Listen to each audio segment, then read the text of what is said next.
come across as an artist that's got an extraordinary drive and passion for what you do. And it's good to see that you're an artist that not only has that drive and passion for your own career, but other people's, and bringing other talent through. Yeah. You know, it's refreshing to see in this day and age. Yeah, thank you, man. So, like, obviously you've got the album that dropped this year, finally, your first official release of that album. Obviously there was an album that was due out around 2005 time, if I'm correct, Yeah, just you're right. Yeah, right. Obviously you just mentioned earlier about false starts and, you know, how doors get shut in your face. So how did the whole situation with that album, obviously not seeing the light of day, or not officially seeing the light of day, to this new album hitting your 30th birthday this year, how has that all kind of culminated for you as we speak? Yeah, well, I think that my first album is a great case study, because a lot of folks come into the game thinking they're stars, thinking they're ready for all of the trappings of having a hit record, and feeling that their music is ready and it's ready to be consumed by the world. And I learned a hard lesson that as incredibly talented as you may feel like you are, as commercially viable as you may feel your music is, when you're dealing with a record company that has artists on their label like Lil Wayne or Universal Motown, the Interscope family, the Def Jam family, some of the names are just so massive. The demand that I believed that I had created for Just Right, the album, was just not representative of anything that my distribution company felt would be valuable to their bottom line from a financial standpoint. They didn't believe that there was enough demand for my album, my music, my artistry, etc. And so I went and I did another album on Cassie. We had a huge record, millions of dollars from a publishing standpoint. And I took that money, I reinvested it into the Ryan Leslie brand. And with the help of my team, we forced a record into radio. We forced some videos into production, and for all intents and purposes, forced my self-titled album to be released. And to be totally honest, to be really frank with you, the sales of that album were less than stellar. Mm-hmm. But the statement that we made was powerful enough that we were able to convince Universal Records to pony up for another recording budget. And that's the reason why I'm even sitting here in this interview with you right now. Okay, so you're just talking about the cynical nature of record labels, and without trying to sound too cynical, do you almost see like the whole Cassie project as almost like a Trojan horse of you breaking into the music industry and being recognized? Yeah, you could definitely construe that situation in that way. After we broke Cassie, we took the online marketing strategy to an entirely new and different plateau. We took the idea that a record could be made inexpensively to a new plateau. We took the idea that a record made inexpensively could go from online to offline and traditional media like radio and television, and then go internationally. We took that concept to another plateau. It made people sort of scratch their heads and say, okay, maybe we were missing something with this Ryan Leslie guy.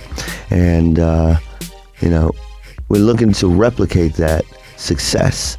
And it's turned out to be quite a challenge, but we've had a good time doing it. Okay, so you were just talking about your online marketing strategies that you've used for both yourself and also Cassie. So obviously that can also be a double-edged sword, because with the benefit of, the promotion, the free promotion even, it doesn't cost anything to set up a MySpace, a Twitter, even a Facebook. Do you feel that that's also, on the counter edge, had an effect on your sales because of free downloads, people accessing your music and feeling like they don't actually have to pay for your artistry? Yeah, and I feel like that's something that needs to be earned, though, because, I look at my homie Drake. He put out 3 mixtapes for free, all right?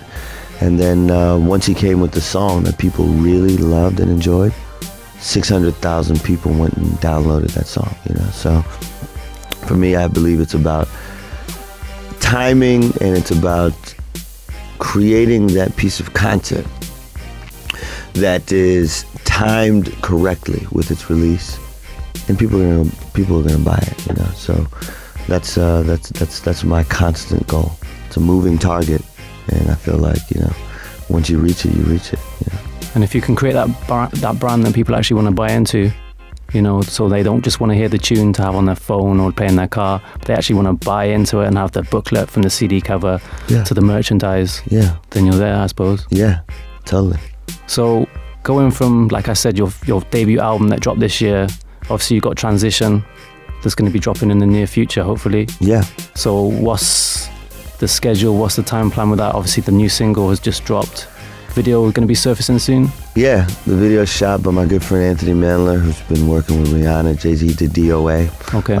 We just did the new Rihanna, Jay-Z, Kanye West record, Run This Town. So, you know, I enlisted him to come and direct the video for You're Not My Girl. So that should be dropping at any moment now online.